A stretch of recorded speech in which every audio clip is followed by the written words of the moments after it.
Advocate আবেদ রাজা মহোদয়, আমার প্রিয় নেতা, উনি আজকে এসেছেন। ওনার বাবার ঘনিষ্ঠ একদম বন্ধু, ওনার বাবার আত্মীয় একজন মানুষ, বাংলাদেশ চা শ্রমিক ইউনিয়ন কেন্দ্রীয় কমিটির সাবেক সাধারণ সম্পাদক,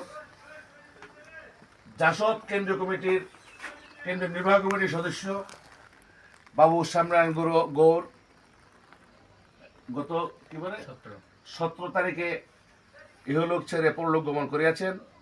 এই সংবাদ পেয়ে আমাদের নেতা অ্যাডভোকেট আবেদ রাজা মহোদয় আজকে ওনার ছেলের বাসায় ওনার শ্যামনারায়ণ গৌর বাবুর ছেলেদের সাথে সমবেদনা জানাতে, লংলা চা বাগানের প্রতি মানুষের কাছে সমবেদনা জানাতে উনি আজকে এসেছেন। শ্যামনারায়ণ গৌর বাবু চা শ্রমিক ইউনিয়নের প্রথম যখন 77 সনে চা শ্রমিক ইউনিয়ন যখন শ্যামনারায়ণ বাবু সেক্রেটারি এবং ধীরেন মাঝি প্রেসিডেন্ট ছিলেন। প্রথমেই জিয়া রহমান এটার মূল অবদানকারী নেতা। জিয়া রহমান সাহেব 1977 সনে চা শ্রমিক ইউনিয়ন এবং চা কর্মচারী ইউনিয়নের চা শ্রমিকদের মধ্যে নেতৃত্ব ফিরিয়ে দিয়েছিলেন এবং চা কর্মচারীদের মধ্যে নেতৃত্ব ফিরিয়ে দিয়েছিলেন। কিভাবে ফিরে দিয়ে দিয়েছিলেন? 77 সনে একটা আইন করেছিল। এর আগে আইন ছিল চা শ্রমিক ইউনিয়ন বা যে কোনো প্রতিষ্ঠানের নেতৃত্ব যে কোনো লোক হইতে পারবে। সেই সুবাদে চা শ্রমিকের নেতা ছিলেন সুলেমান এবং চা কর্মচারীর নেতা ছিলেন ইলিয়াস এমপি। 1977 সনে শহীদ রাষ্ট্রপতি জিয়া রহমান একটি অর্ডিন্যান্স জারি করে আইন তৈরি করেছিলেন।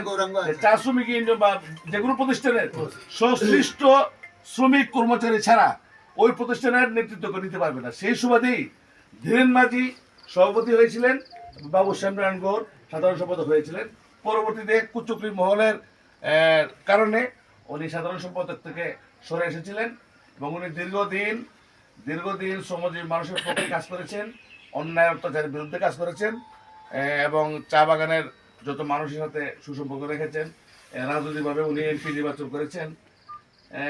উনি বারবার নির্বাচিত মেম্বার ছিলেন, এই ওয়ার্ডের বারবার মেম্বার ছিলেন। চেয়ারম্যান নির্বাচন করে নাই, এমপি নির্বাচন করেছেন, চেয়ারম্যান করেছে। যাক, আর আমাদের লিডার ওনার ফাদার বাংলাদেশ মুসলিম লীগের কেন্দ্রীয় সভাপতি সাথে ওনার একটা সুসম্পর্ক ছিল, আত্মার সম্পর্ক ছিল এবং ইউসুফ মুক্তার সাহেবের সাথে যত কলেজ হয়েছে সব কলেজের মধ্যে শ্যামনারায়ণ বাবুর অংশগ্রহণ ছিল। লংলা কলেজ করার সময় আমরা শুনেছি খাস থেকে প্রচুর গাছ কেটে, বড় বড় গাছ কেটে, লংলা বাগাতে বড় বড় গাছ কেটে লংলার এই পুরো সরকারি কলেজ প্রথম টিনের চাল দিয়ে